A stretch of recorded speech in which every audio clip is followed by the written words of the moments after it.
elle est déchirée. Ouh, Fognasingbe, c'est pas vrai. La page, elle est déchirée. Je vais voir le préfet. Je vais voir le préfet. Je lui Un dis, document administratif. oui, oui, il manquait une page. Je lui dis, monsieur le préfet, on m'a dit que vous étiez un voyou. Je ne savais pas que réellement vous êtes un voyou.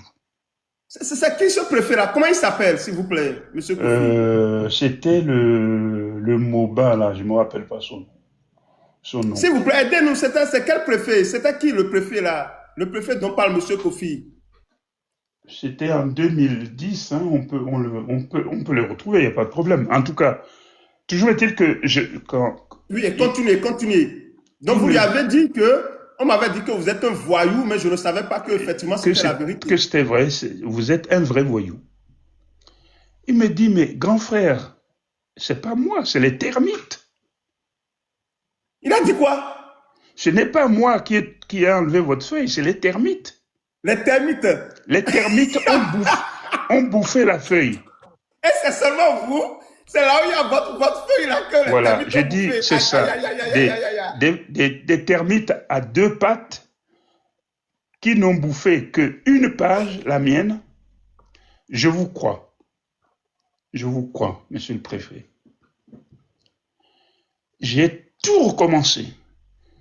Je suis retourné à Bassar, à la mairie, refait le papier, tous les papiers. Et j'ai reconstitué mon acte de naissance. Et il est certifié né le 11 octobre 1945 à Bassar. Voilà. Mais aujourd'hui, je n'en fais rien puisque de toute façon, ça ne sert à rien. Ces gens-là, ils sont incapables, forts, et ses congénères. Quand je vois le ministre de la Justice du Togo, qui est aussi le ministre des Droits de l'Homme, qui est en train de faire des pieds et des mains auprès du ministre français de la Justice, Darmanin, pour pouvoir extrader un journaliste togolais qui les embête. Un ministre des Droits de l'Homme, un nommé Adjourouvi,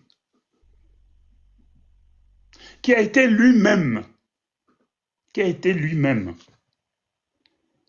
naturalisé français. C'est moi qui ai signé sa naturalisation. Ah bon? Oui, j'étais ministre à l'époque. Ah, vous étiez ministre en France? Oui. Et celui-là, aujourd'hui, il est capable de faire des choses comme ça. Il sait que si on extrade ce journaliste, il est mort. Et il demande quand même. Un ministre. Et il a été élu, lui, il a été élu en France comme conseiller municipal à Évry, chez Manuel Valls. Cet homme-là, Adjourouvi, ministre togolais des droits de l'homme et de la justice. C'est à pleurer, monsieur. À pleurer. À pleurer. Vous savez, mais il y a une question qui me taraude l'esprit rapidement. Là, je voudrais savoir pourquoi voulez-vous forcément être président de la République avant de construire des ponts au Togo? Est-ce que vous n'avez pas la possibilité, même si vous n'êtes pas président de la République, de collaborer avec le gouvernement en place pour construire des ponts chez vous? Non, je ne peux pas. Vous disiez, attendez. Vous disiez que vous aviez construit plus de 1500 ponts en France. Et votre pays d'origine en a besoin. Mais jusqu'à ce jour où nous sommes en train de parler, vous n'aviez construit aucun pont au Togo. Pourquoi voulez-vous forcément être président de la République togolaise avant de construire des ponts au Togo? Parce que pour construire même un pont au Togo, face à un gouvernement aussi corrompu que celui-là, ce n'est même pas la peine d'essayer. Pendant que je faisais campagne à travers le Togo, j'ai vu de mes yeux, j'ai compté 6 grands ponts en construction. Aucun des 6 n'était fini. Des éléphants blancs. Oui. On pose les fondations, on monte les piles, et puis c'est tout. On ne peut pas poser de tablier parce qu'il n'y a plus dessous. Parce que moi, je leur demande, mais pourquoi vous avez laissé ce pont-là comme ça? Mais monsieur, on n'a plus d'argent. Où il est l'argent? Où il est l'argent?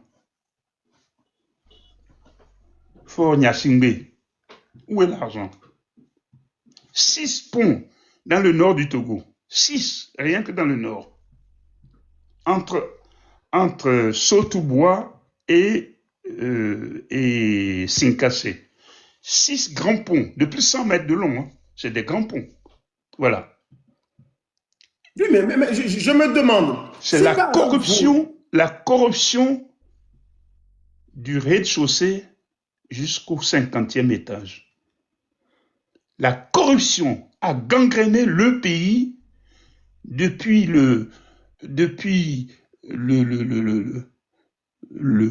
comment on appelle ça, le gardien de nuit jusqu'au président de la République. Tout le monde triche. Tout le monde triche. On vole. Et vous voulez que j'aille travailler avec des gens comme ça, moi? Peut-être que votre lumière va les éblouir et puis finalement ils vont cesser la corruption, la mauvaise gouvernance et la gabégie. Aviez-vous eu des projets que vous aviez proposés à Fort Nyasingbe et personnellement? Puisque vous disiez tout à l'heure que vous aviez eu à parler avec son papa. Mais est-ce que lui, le fils de Fort Nyasingbe, est-ce que vous aviez eu à discuter avec lui pour un projet d'installation de pont ou bien de construction de pont au Togo? J'ai parlé à Fort Nyasingbe 2 fois. Une première fois, la première fois que je me suis présenté pour lui dire que j'allais partir en concurrence contre lui pour la présidence, c'était la première fois. Et la deuxième fois, quand il m'a convoqué pour venir me dire que la sécurité n'était pas assurée autour de moi, parce que je vais partout, c'est pas bien ça, on vous voit partout, ils vont vous tuer, et donc je vais vous mettre des gendarmes pour vous protéger. Alors, je lui ai répondu, écoutez, mettez les gendarmes si vous voulez. Vous savez très bien que ces gendarmes-là, c'est pas pour me protéger, c'est pour savoir ce que je fais jour et nuit, pour que vous puissiez lui rapporter. Mais vous n'avez pas besoin de ça. Moi, je peux vous le dire, ce que je fais. J'ai rien à cacher. D'ailleurs, les gendarmes, quand ils sont venus, il y en avait 4 des gendarmes qui vivaient chez moi, que je nourrissais jour et nuit, tous les jours. Et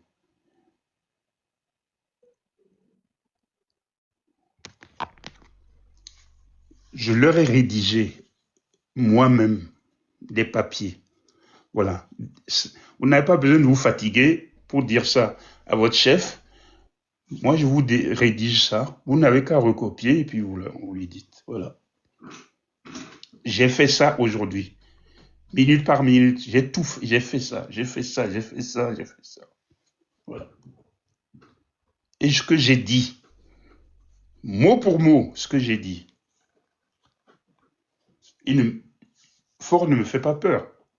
Il peut me tuer, bien sûr, mais ça lui aurait apporté quoi? La conservation de son pouvoir. Oui. Autocrate. Voilà, mon cher monsieur. Le Togo... Vraiment, et votre parcours est vraiment très, très enrichissant. Et puis, je me demande,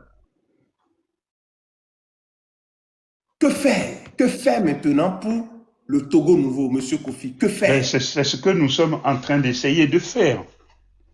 que faire. C'est ce que nous sommes en train d'essayer de faire.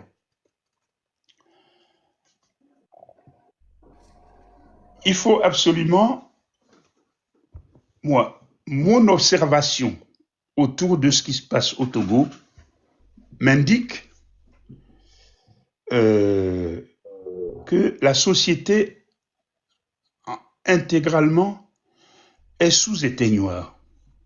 Sous éteignoir. Personne n'a le droit de rien dire. Et donc, personne n'a le droit de rien dire parce que, précisément, il n'a donné aucun moyen au peuple togolais d'apprendre, de se scolariser, de s'instruire, pour pouvoir discuter, pour pouvoir critiquer. Ils ne veulent pas de ça. Et donc, si je vous dis que en pays Bassar, à Bassarville, chez moi, il y avait un lycée. Il y a toujours un lycée. Il y a un grand lycée là-bas, parce que il y a beaucoup de population là, des jeunes qui viennent à l'école. Si je vous dis ça, vous n'allez pas me croire, mais je vous le dis. Faure Gnassingbé, il a supprimé toutes les sections scientifiques dans le lycée. Il n'y a plus que des littéraires. Et il est content de lui. Et il est content de lui. Est-ce que vous vous rendez compte de ce que ça veut dire? En pays Bassar, il n'y a pas de lycée pour faire des mathématiques, de la physique, de la chimie, des sciences de la vie et de la terre. Rien. S'ils veulent faire ça, ils n'ont qu'à partir ailleurs. Voilà. Or, ce qui se passe là, c'est une affaire d'ignorance. Oui. Parce que lui-même est ignorant. Faure, c'est un ignare. Et donc, il ne veut pas que les enfants soient intelligents pour... Exactement, même pas intelligents, ils sont intelligents, il ne veut pas qu'ils soient instruits. Les enfants ne lui prennent pas le pouvoir. Il ne veut pas que les enfants s'instruisent. Voilà, et donc, le premier truc à faire, c'est ça. C'est l'école. L'école. D'ailleurs, quand j'avais fait mon programme de la présidentielle en 2010, j'avais insisté sur cette affaire-là. Et j'avais dit exactement ceci. Il faut que, dans les 5 ans qui viennent, si je suis président, il faut que 100% des enfants soient à la fin de l'école primaire. 100%. 80% au niveau du brevet et 60% au niveau du baccalauréat. Je sais que c'est possible. Je n'ai pas envoyé ces chiffres-là en l'air. Hein. J'ai fait étudier ça. Je sais de quoi je parle. Ben, si on a ça, je vous garantis que le pouvoir, aucun pouvoir politique au Togo ne passera plus son temps à vouloir être dictateur. Oui, mais il y a quelque chose, Monsieur Kofi. Vous aviez été ministre en France, vous aviez été maire, député en France.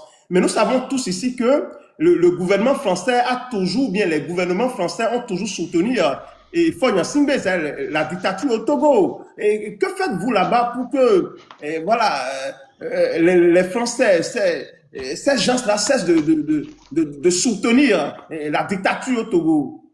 Mais écoutez, si je prends ma casquette de Français, je me dis que j'ai rien à foutre du Togo. Mais rien. Les Français, ils n'ont rien à faire du Togo. Ils ne savent même pas où ça se trouve. Ils ne savent même pas où ça se trouve. Il y en a quand ils viennent là. Mais Kofi, mais finalement, tu es Togolais, Congolais, Tongolais, ils savent pas. Les Français, ils s'en foutent de ça. Faut pas croire hein, que les Français, en se levant tous les matins, se disent qu'est-ce qu'on va faire pour aider Faure à tenir au pouvoir. Ça n'existe pas. Je parle du gouvernement. Le gouvernement français, lui, connaît quand même le Togo. Bon, vous parlez de la population. Je vais vous dire, la population n'a rien à faire, mais le gouvernement. Je vais vous dire la vérité. La vérité vraie, c'est que tout l'argent du Togo, est utilisé par Faure Gnassingbé pour acheter son pouvoir. C'est-à-dire corrompre tout ce que la sphère politique compte. En France, en Allemagne, aux États-Unis, au Canada, partout. Même dans la sous-région, dans l'Union africaine. Au Rwanda, au Bénin, au Burkina, au Niger. Au Mali, au Niger. Partout. Tout l'argent qu'il faut utiliser pour développer le Togo, c'est utilisé pour conserver le pouvoir. Exactement. Faure Gnassingbé, démission. Gnassingbé, démission. Faure Gnassingbé, démission. Gnassingbé, démission. C'est-à-dire, j'ai horreur de ceux-là qui s'accrochent au pouvoir, monsieur Kofi. J'ai mal pour ces individus qui s'accrochent au pouvoir, qui refusent de partir. J'ai l'habitude de dire que c'est parce que le pouvoir tourne en Europe, que l'Europe s'est développée. En Europe, vous n'allez pas voir des gens qui s'accrochent au pouvoir. Les gens, c'est un intérêt commun est cher là-bas. Mais chez nous, nous avons des voyous, des terrors qui s'accaparent du pouvoir d'État. C'est ça la réalité. Oui, c'est exactement ça. Des terrors qui s'accaparent du pouvoir et qui empêchent le développement. Ils empêchent l'accès à l'eau potable. Ils empêchent l'accès à l'électricité. Tout ce qui les intéresse, c'est acheter des maisons un peu partout, garder le pouvoir pour opprimer le peuple. Exactement. Ces gens-là qui s'accrochent au pouvoir, ils sont les vrais ennemis de ce continent, monsieur Kofi. C'est ça. Vous savez que à 60 ans des indépendances, quand je dis il faut tout recommencer, il faut tout recommencer. Et encore, il y a des trucs qu'on a fait en plus auxquels on doit répondre. Si j'avais aujourd'hui le pouvoir de changer les choses au Togo, il y a 5 défis qu'il faudrait relever dans les 5 ans. 5 défis. Le premier, c'est le défi alimentaire. Que plus personne ne meure de faim au Togo.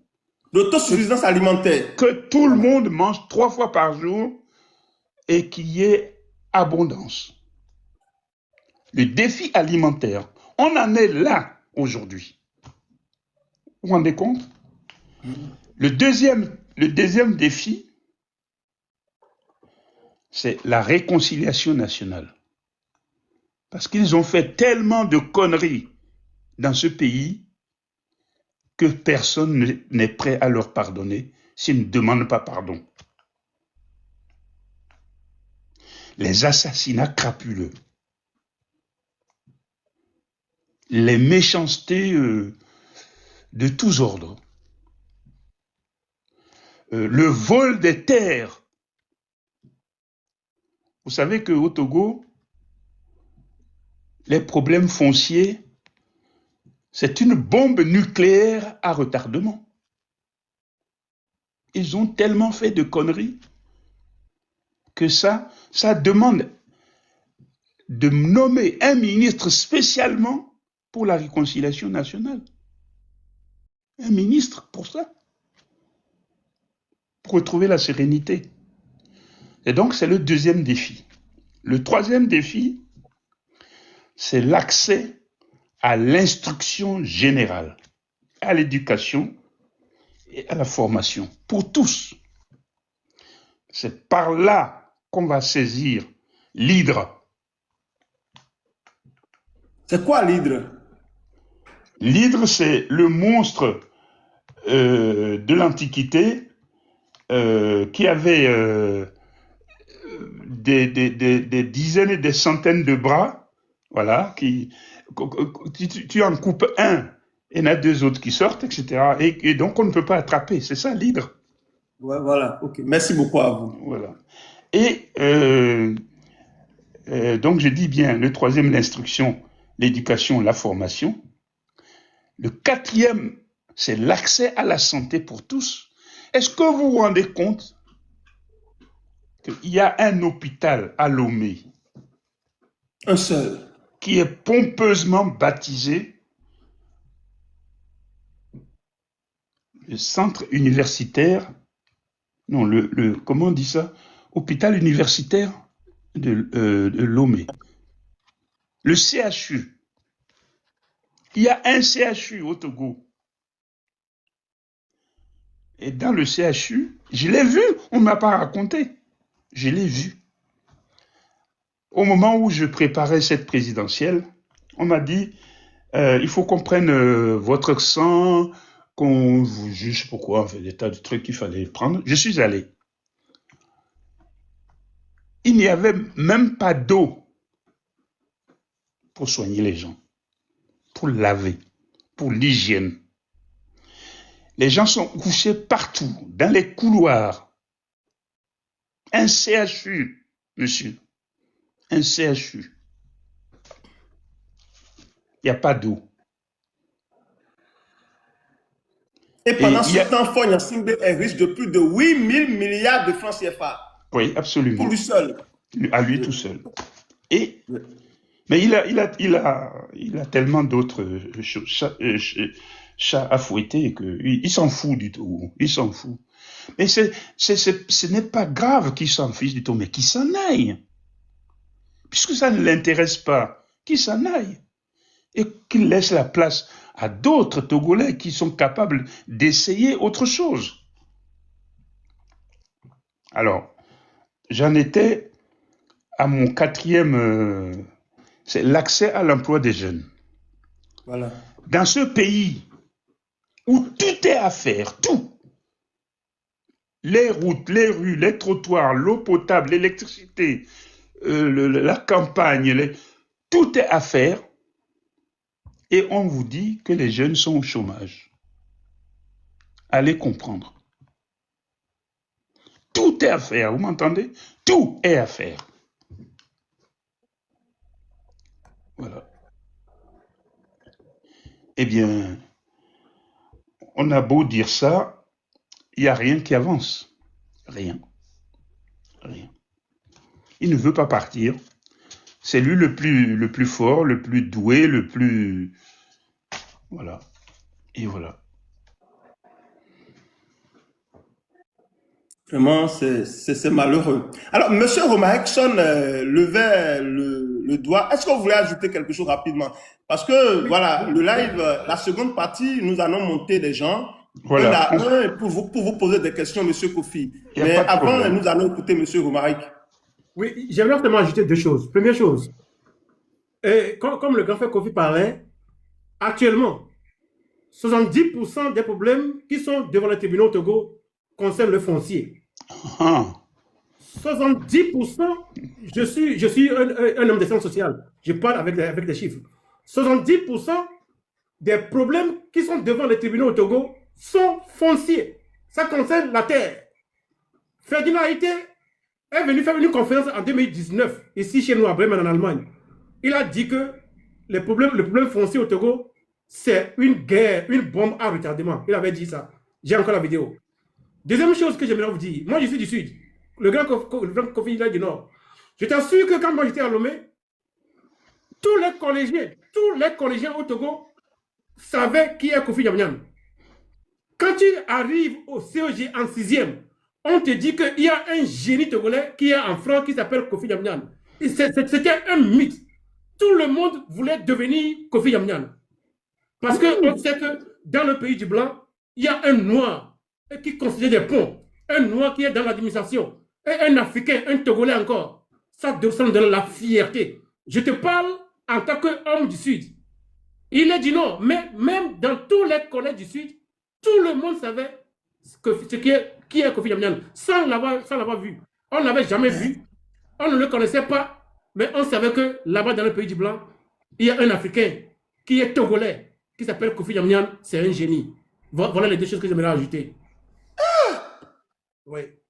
Mais qui ne profite pas aujourd'hui, qui n'a pas profité, qui ne profite pas aujourd'hui à son pays. Il a tout construit chez l'homme blanc. Il a construit, il a aidé la France.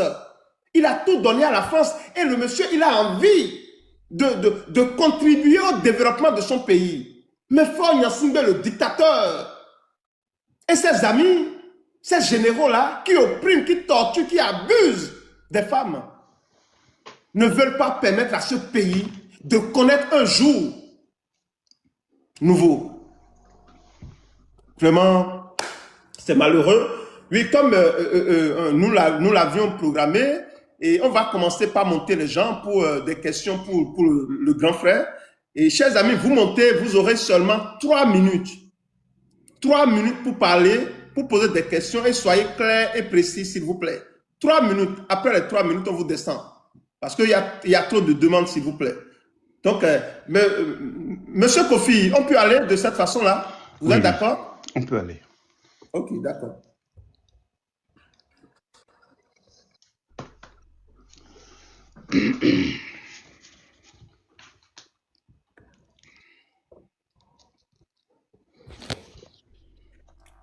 S'il vous plaît, partagez le live. Anno à 1000 partages.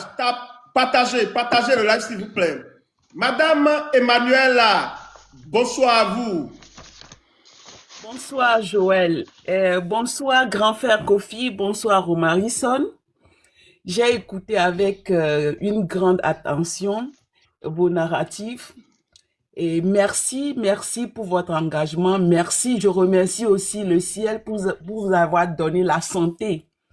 C'est pas donné à tout le monde et d'être toujours debout pour pouvoir réaliser vos rêves.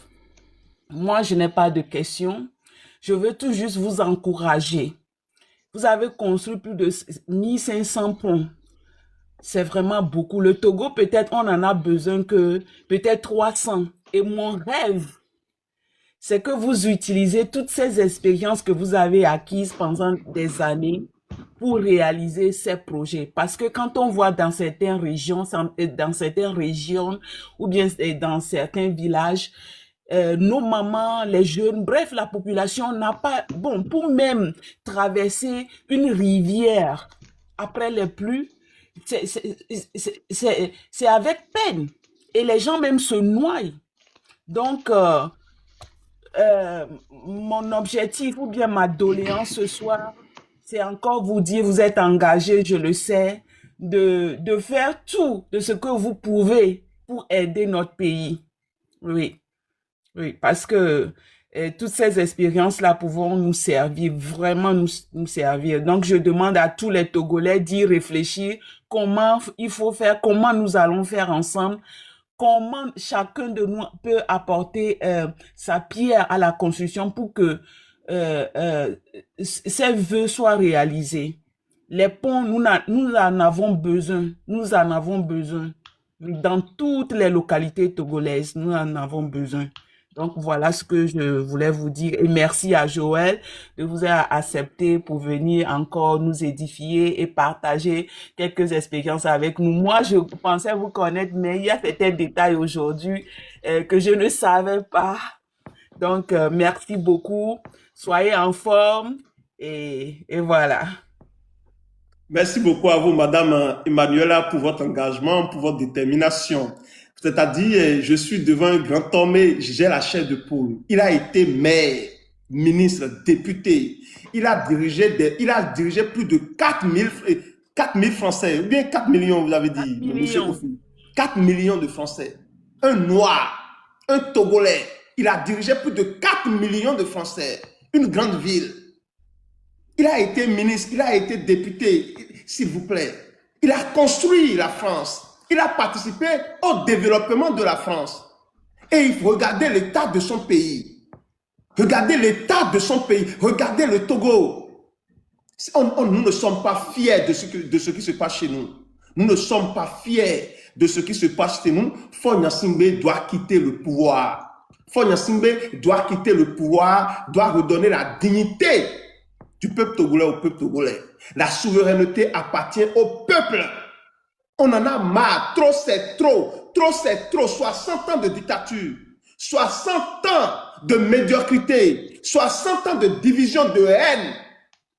Trop, c'est trop. Merci beaucoup à vous, Madame Emmanuela. Je vous en prie. Ouais. Merci, Madame. Madame K, c'est ça? Emmanuela? Madame Emmanuela. Oui. Merci beaucoup. J'ai entendu tout ça. Je suis... moi aussi, je suis très ému hein, par votre verve là. Et par Omarickson, j'ai été très ému. C'est dur de... Vous vous rappelez, je crois que c'était en 2015, à l'époque des attentats meurtriers à Paris, il y a un journal qui avait titré « C'est Mahomet qui parle à Dieu et qui dit « C'est dur d'être aimé par des cons ». C'est dur d'être aimé par des cons. Oui. Que voulait-il dire? Il voulait dire que c'est les cons qui viennent tuer les autres sous prétexte qu'ils ne sont pas musulmans. Et dire que c'est ces gens-là qui, même moi, Mahomet, ça me fait honte. Alors il dit, voilà, c'est dur d'être aimé par des cons. Par des cons. C'est un peu ça. Hein. Ouais. On ne peut rien faire pour les Togolais, en tout cas, pas les Togolais, pour les dirigeants togolais. On ne peut rien faire pour eux. Il n'y a qu'une solution, qu'ils s'en aillent. Moi, je ne leur demande pas, je ne dis pas de les mettre en prison, ou de les arrêter, ou de ceci ou de cela, qu'ils s'en aillent. Et qu'ils nous laissent tenter autre chose. Je ne leur demande pas de rembourser tout l'argent qu'ils ont volé. Qu'ils s'en aillent. Mais à partir du moment où c'est moi qui suis là, si je vois une main qui entre dans une caisse publique, la main, elle est coupée. Plus de vol. De détournement, plus de corruption. Plus du tout de corruption. Fini. Et vous allez voir, on a beaucoup d'argent au Togo. C'est moi qui vous le dis. Le port de Lomé, à lui tout seul, même pas à lui tout seul, 75%, non, 25% des entrées d'argent par le port, c'est 2 fois le budget annuel du Togo. Seulement le port, hein? 25% du port, seulement.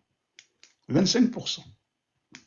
Parce que les 75%, ils sont volés avant même de sortir de la porte du port. Voilà. Il y a plein d'argent. Le Togo est un pays riche. Je ne vous parle même pas de la richesse de notre jeunesse, de la richesse de notre capacité de travail. Vous savez, quand on était aux colonies, le Bénin, qui s'appelait le Dahomey et le Togo étaient surnommés à Paris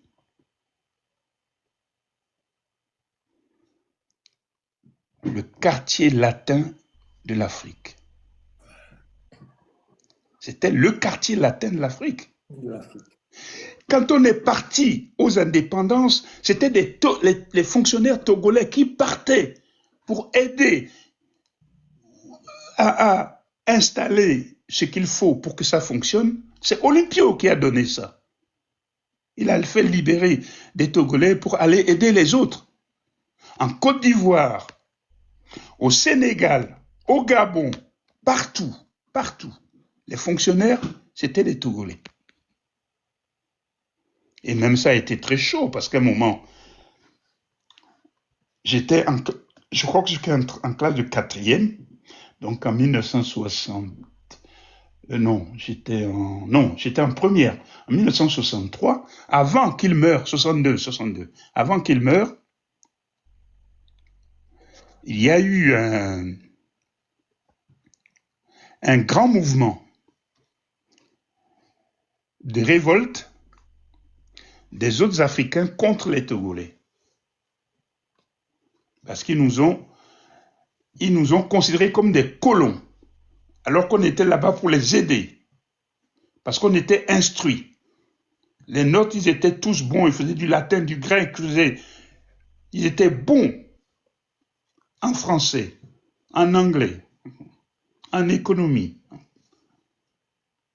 On a aidé beaucoup de pays. On nous a tous chassés. Je me rappelle, en 62, j'étais en seconde, oui, c'est ça.